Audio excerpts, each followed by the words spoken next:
This was a case of a real snake going after a man's snake while he was using a toilet.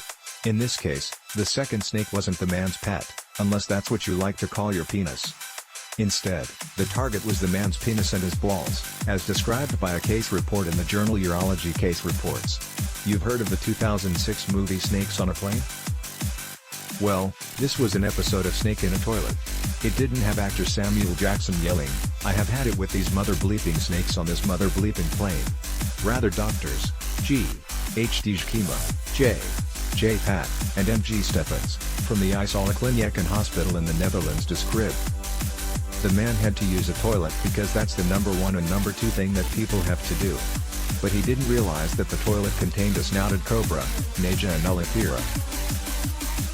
Checking the toilet for a cobra may not be the first thing on your mind when you've got to use the bathroom. The cobra then treated the man's genitals as if they were a hot dog and meatballs and bit them.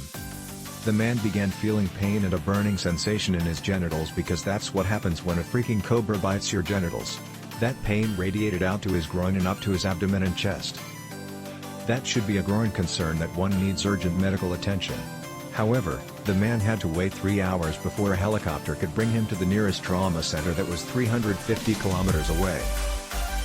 When the man arrived at the hospital, doctors noted that his genitals were swollen, but not in a good way. They were also deep purple, which is not the normal color for genitals. An eggplant may be the emoji for a penis. But that doesn't mean that your penis should actually be the same color as an eggplant. That wasn't the only thing wrong with his genitals. He was suffering from scrotal necrosis as well. Necrosis is a medical term for tissue death. So basically his scrotum was rotting away. This obviously was a medical emergency. There is never a situation where a doctor should tell you, everything checks out fine, except for the fact that your scrotum is rotting away. You're good to go now. The skin and underlying tissue on the man's genitals were breaking down due to the toxins in the snouted cobra venom that can destroy cells and cause inflammation.